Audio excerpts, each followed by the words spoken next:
ng council from 1988 hanggang sa ngayon. Ang problema po sa Maynila, ito po ang na yung problema. Pagdating po sa pangako, madali po mangako eh. Pero, ang tanong, yung pagmamahal mo ba sa Manileño ay totoo? At higit sa lahat, gaano ba katotoo kung ikaw ay kausap ng mga mamahayan? Kapag kami po, mga mamahayan ng Manila Persa, kailanman ay hindi nagbago ng pagtingin sa mga mamahayan. Kaya kahit sila galit, inalabas po namin ang totoong kaganapan. Yan po kinikilala ang Manila City of Persa. Kaya ako, lahat po ng naging mayor, nakasama ko at alam ko kung sino ang pinakamasama at hindi maganda. Sa ngayon po, sa pangalan po ng Maynila, ang kailangan lang namin ay tunay na paglilingkod para sa taong bayan. Kano po kayo katotoo maglingkod sa bayan at paano kayo siguraduhin ng mamayan na kayo nga ang dapat mamahala ng Maynila. Maraming salamat po. Yan ang pinakamagandang tanong na narinig ko ngayong araw. Maraming salamat po sa inyo. Talagang kayo ang pinaka-veterano rito at puno ng wisdom. 82 years old. Parehas tayong galit, sir. Galit na ako sa korupsyon, galit ako sa maduduming trapo, galit ako sa mga magnanakaw.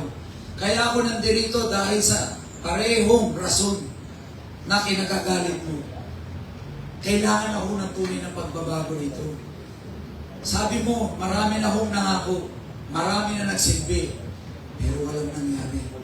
Kaya ako nandirito para dalhin nga yung pagbabago. At sinabi ko rin, hindi naman ako nangangako eh. Lahat ho ng sinasabi ko, ginawa ko na at ginagawa ko matagal na. Yung programa ko sa kalusugan, kaalaman, at kabuhayan, alam niyo naman lahat eh. Ginagawa ko na yan dati pa. Hindi ko ho pangarap maging mayor. Ako ho unang tumakbo sa pamilya ko. Hindi ko ho pangarap sagutin lahat ng problema ng Manileño. Pero dito ho ako dinala ng tadhana. Sir, galing ako sa wala. Alam ko pakiramdam ng wala. Galing ako sa wala. Nakikita ko yung mga kababae ko naghihirap. Hindi ko alam anong plano ng Diyos sa akin. Binigyan niya akong talino. Ginawa niya akong valedictorian, presidente ng student council, nag-aaral ako sa UP, ginawa niya akong inhinyero, ginawa mo akong presidente, CEO na iba't ibang kumpanya, pati international companies, pinaasenso ko, binigyan ako ng sobra-sobra ng Panginoon. Hindi ko alam ano yung plano niya sa akin, pero dinala niya ako sa pagtulong. Ngayon na nasa posisyon ako ng pagtulong, nahanap ko na po yung rason. Nakita ko na, nalaman ko na yung calling ko. Ito na ho ang purpose ko. Pangarap ko magkaroon ng sustainable village dati, sir. Akala ko gagawa ko ng sarili kong village na magkakaroon ng sariling ospital, palengke, kabuhayan, pabahay. Hindi ko alam, ang gagawin pa lang, pagbibigay sa akin sagot ng Panginoon, mahingila ang solusyonan ko. Yung 20 years kong experience sa pamumuno, sa mga negosyo ko at pag-negosyo, pagsasalita ko, dito pala dadalhin sa Maynila. Babayan ko, halos lahat ho na meron ako. Lahat ng pinaghirapan ko, halos binigay ko ho sa mga tao. Minsan ko lang ho iaalay sa sarili ko. Ito yung lagi ko sinasabi. Ngayon ko lang ho iaalay sa sarili ko. Hindi ko na ito ulitin. Binigay ko na ho lahat at ibibigay ko lahat. Kayo ho mag-decide kung tingin nyo, gusto nyo yung luma. O sa ngayon, nararamdaman nyo ko na lahat ng meron ako, bibigay ko. Wala akong pangako, lahat ito ginawa ko na. Wala akong ibang gagawin. Sabi ko nga, puro pagtulong, kabutihan at pagbabago. Isa lang pagyayabang mo, hindi ko pag-iinteresan yung pera na Manileño. Lahat ng perang yan, diretso ko sa inyo. Ang makikinabang dito at ang priority ko, ang mga Manileño. Sana po, hindi lang sa salita ko, paniwalaan niyo. Sana maramdaman niyo po ako. Alam ko, hindi lang naman sa salita to. Magagaling magsalita yung mga kalaban ko. Matatamis ang dila nito mga to. Pero ngayong araw, ngayon nyo ako nakilala, ngayon nyo ako nakita. Maramdaman niyo po ako. Maramdaman nyo at malaman nyo sa mga sarili nyo ang tunay na intensyon ko para sa bawat Manileño. Maraming salamat po, Mayor. Sa kasangalit po kayo maging ganap ng Mayor ng lungsod ng Manila. Ang tanging pakiusap po ng Manila City of Persa ay tingnan nyo ang karamihan sa lahat po ng barangay dito sa lungsod ng Manila ay walang sariling lote. Kung kayo po magiging mayor, ay kinakailangan po mapondohan ang bawat barangay bureau upang sa gayon po magtago ang lungsod ng Maynila. Sapagkat lahat po yan ay hindi lupa ng barangay, kundi umuupa po sila. Tama po yan. Isa rin yan sa mga importanteng tugunan, yung mga babae. Ang problema nga, sir, mga ma'am, balikan natin ang problema dito sa Maynila. Korupsyon, palakasan. Kahit magtayo ng pabahay ang mga yan, yung ibang kalaban natin, ang unang magkakaroon ng pabahay, hindi naman yung mga tunay na nangangailangan eh. Ang mabibigyan ng pabahay, yung mga supporters nila, mga tauhan nila. Kung yun ang nauuna at hindi lagi tapat, hindi nauuna ang mga pinanangangailangan, magiging cycle na ho ito. Wala na ho talagang magbabago. Kaya nga sabi ko mga kababayan ko, minsan lang ho, sa mga buhay natin, hindi ko hinihiling na iboto niyo ko. Hinihiling ko lang, bumoto kayo ayon sa konsensya niyo. Hindi po panalo ko ang panalo ng Maynila. Ang panalo ko po ay panalo ng bawat Manileño. Kasi pagkatapos ng eleksyon na to, ganun pa rin ho ang buhay ko. Walang magbabago yung mga negosyo ko, nandyan pa rin. Gagawin ko yung mga dati kong ginagawa. Pero, kung hindi man tayo pinalad at sila rin, hindi ko na alam ano mangyayari para sa mga kababayan ko sa Maynila. Limited edition pala kung organize yun. Okay, last two short questions na lang po kasi may mga kampanya pa sa mayor. Sige lang, kailan po. Kay Sir Jojo, panaliga. Actually, yun ang hindi ko ubus na isip ng mga bashers yung mga hindi nagiliwala sa mga ayos naman ang buhay nyo, maganda na. So, bakit pa? Gaya nga ng tanong mo, halos nakuha ko na nga lahat. Halos karamihan ng pangarap ng mga kababayan natin. I'm so blessed. Bahay, kotse, pag-aari, mga gamit. I'm so blessed. Hindi perfect, syempre. Anyway, dito po ko dinala ng Diyos, ha? Dito ko dinala ng tadhana. Pinakita sa amin kung kalagayan ng mga Manileño. Dito ako papunta eh. Hindi naman ako papunta ng Maynila. Hindi ko nga pangarap maging mayor eh. May iba akong tinatahak na landas eh. Pero dito, pinakita sa akin, pinaramdam sa akin. Naramdaman ko sila first hand. Nung nagbigay ako ng tulong, nagbigay ako ng kabuhayan, ibang klaseng saya yung naibigay sa akin. Yung sayang nakita ako sa mga mata nila, tripling saya yung nabigay sa akin. Alam niyo ho, araw-araw na umikot ako. Ang dami nagpapasalamat. Mga natulungan ko, mga nabago ko buhay, mga umaasenso. Kagabi lang, nasa focus ako sa San Andres. Ang daming umiiyak, pati ako naiyak. Mga natulungan ko. Yung iba, umiiyak. Hindi ko pa natutulungan, pero dahil nabigyan ko ng pag-asa. Pagod na ako gabi, pero sabi ko dahil sa mga taong to, kaya lalo ko nagsisipan. Dahil sa mga tao, lalo kong gustong lumaban. Kaya nga sabi ko, ibibigay ko po lahat. Ito sa laban na to. Ilalaban ko sila hanggang dulo at ipapanalo ko po ang mga Manileño. Sir, like si Sir Morley kasi importante raw yung si Bakit ba na hapon, o tanghali, umaga pa rin. Ayan. Mayor, may mayor. Ang iyong kalaban na sinasabi ay matigas, solido kalaban mo pa rin. Ang pader na ito ay galing sa mahirap. Ginamit ang mahirap. Yun ang ating pinagdadala. Ikaw, galing sa mahirap, ng negosyo, yumaman, tumutulong ngayon sa mahirap. Tanong, kumpleto ka sa buhay mo. Mga haling milyon ang mga sasakyan mo. Kita ko ang mga paintings mo. Milyon din ang nagaganito. Milyon ang bahay mo. Hindi lang isa, hindi dalawa, mas marami na. Nakapunta ka na ng iba't ibang bansa. Halos ng buong mundo na ikot mo na. Prangkahan, derechahan. Milyon ang halaga ng mga higo mo. Hindi isa, hindi dalawa, hindi tatlo, marami sila. At meron pang nagkakahalagang higo na 100 million ang isa.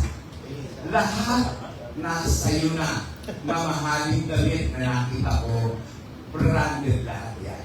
Nakita ko rin ang mga sapatos mo, mamahal din lahat yan. Prangkahan, derechahan.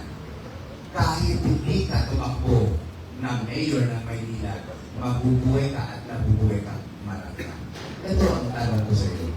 Bakit gusto mo na sumakit ang ulo mo, makaharap mo ang mga taong may hirap, puno ng problema, ang babalaga, ang layunin ng isang Resource? Maraming salamat po, sir, sa pagpuri sa akin. But, alam niyo po, kaya ko po ginagawa yung ginagawa ko. Dito po ako masaya. Sa pagtulong, sa pagbago ng buhay.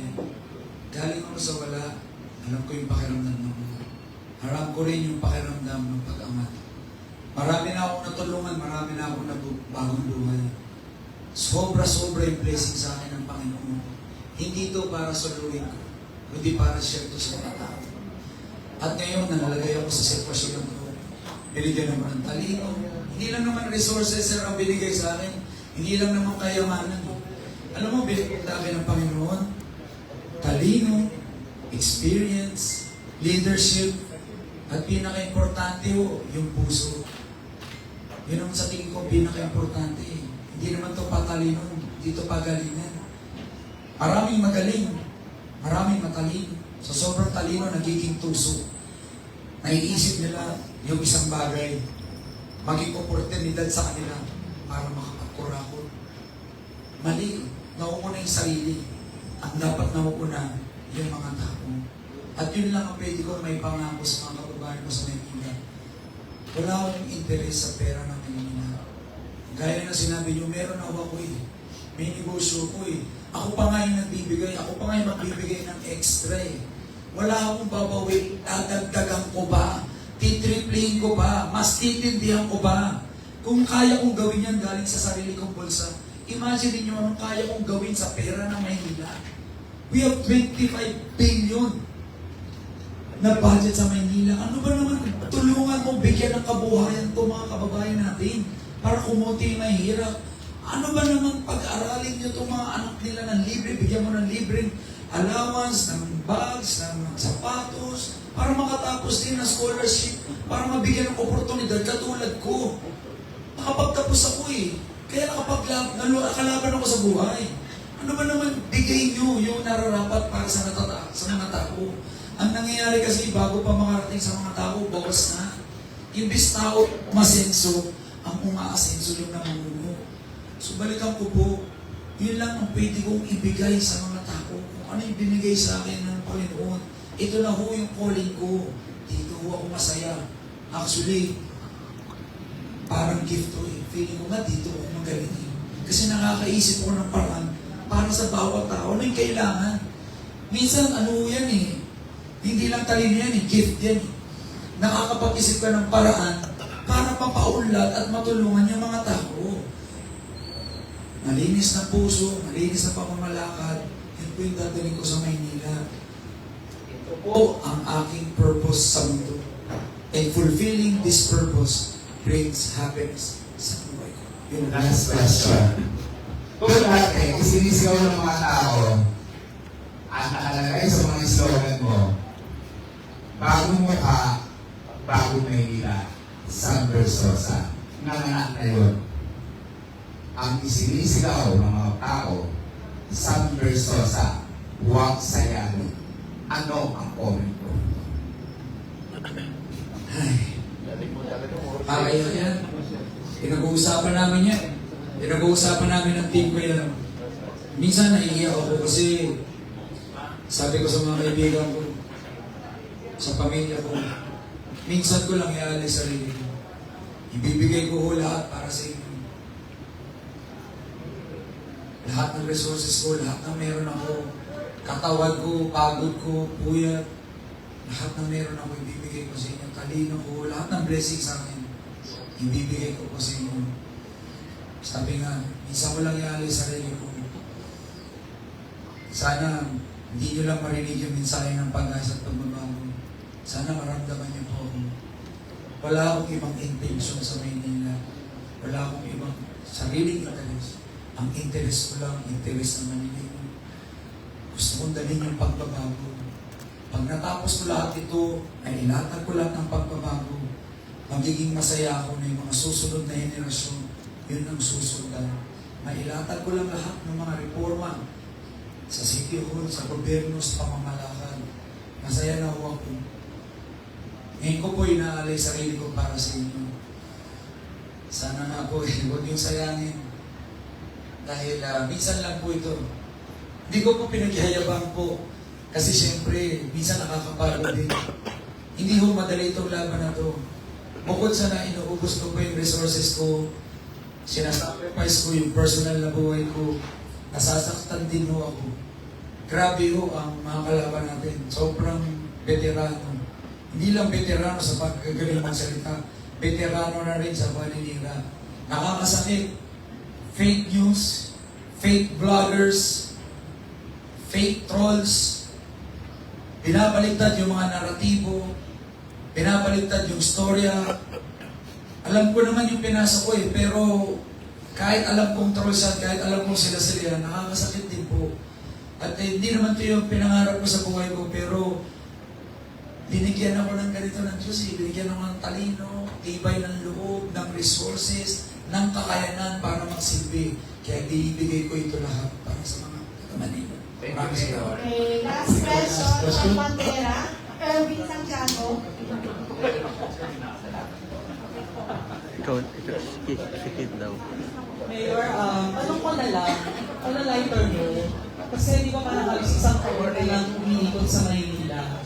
Paano mo inaalagaan umiikot ang sarili mo? And paano ka rin inaalagaan nila? Showbiz. Thank you for that question. Actually, mapalad ako, binigyan ako ng malakas na pangatawan ng Panginoon. I've been doing different marathons. Nagawa ko na yung London, nagawa ko yung New York. Sa August, meron akong Sydney Marathon. I work out almost every day. Minsan, pag di nakapag-workout, bawi. Swerte ako, apa ako, malakas ang mga katawan, nagagawa ko lahat. At maswerte ako dahil meron akong Rian Ramos na nagbibigay sa akin ng inspirasyon. Yay! Kahapon, pagod na pagod ako. Umaga, nag-ikot ako sa Santa Mesa, Santa Ana. Tapos pagdating sa San Andres, sa may Onyx, bigla niya akong binisita at sinamahan. Alam nyo, minsan kahit nakakapagod, pag bigla kang sinusurpresa at binibigyan ng inspirasyon, nawawala yung pagod. Pagkatapos nun, at nabigyan niya ako ng inspirasyon, yung next focus ko, napakaganda nun ng speech ko. Nabuhay yung kalamnan natin at nabuhay ang aking, na-inspire ko. Kaya napakaswerte ko kay Rian, nagpapasalamat ako. Hindi lang inspirasyon lang binibigay niya sa akin. Peace of mind, peace of heart. And yun ang kailangan natin eh. Sa dami ng nangyayaring kaguluhan, mga paninira sa politika, dumi ng politika, minsan kailangan din natin ng peace sa ating puso at sa ating utak. So maraming salamat sa aking Rian Ramos. Sana nandiyan ka palagi at katulong ko siya sa pag-iisip. Napakatalino ni Rian. Yan ang kasama ko sa pag-iisip, sa mga pagtulong, sa plataforma, sa mga programa. Kaya ayaw ko sa mga tao, pumili kayo ng tamang partner. Yan ang isa sa pinaka-importanteng desisyon na gagawin mo sa buhay mo. Dahil yan ang mag-influensya sa iyo sa buhay mo. Thank you so much. Anyway, siguro, nandito tayo ni Mayor. Kung gusto natin ng bagong future, na magbuha ka lang, importante natin nakasanayan. Yung ating last words na siguro, Mayor, before we congressman, bago tayo mag-tapos. Pero kasi may iba, siguro, kung hindi ba na-discuss, go ahead, sir. Well, nasabi ko naman karamihan, pero message ko na lang po para sa mga Manileño. Sana po mas maging matalino na ho tayo. Puso-puso na ho ang vote buying ngayon. 2,000 per poll watcher, 3,000 pa nga sa bawat barangay kumakalat, boto nyo lang sila. Sabi ko nga po wala akong laban sa mga yan, pag gano'n ang laban. Sana kahit tanggapin niyo yan, hindi ko naman mapipigilan yan. Bumoto na lang kayo kahit sa konsensya ninyo. Alam niyo na ho yung mga nagawa nila, alam niyo yung mga nagawa ko. Bumoto na lang kayo kahit sa konsensya ninyo at sana ngayon mapili niyo yung karapat dapat na mamuno para sa inyo. Yun lang po. Alright, thank you so much. Thank you so much. Thank you. Thank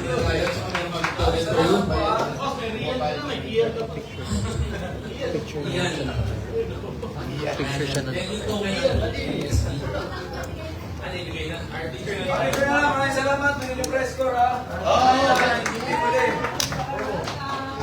Hindi mag-alala, kasama ko kayo sa pagkalat ng magandang balita at pag-asa para sa mga nila.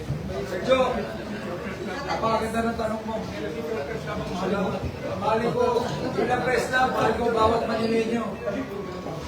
Kasi habang tumatagal, Tinawag si Boss Chito. Ayun na si Boss Chito. Bot! Boss Bot, sama ka. Sama ka, sir. batang sa palo. Paano tayo?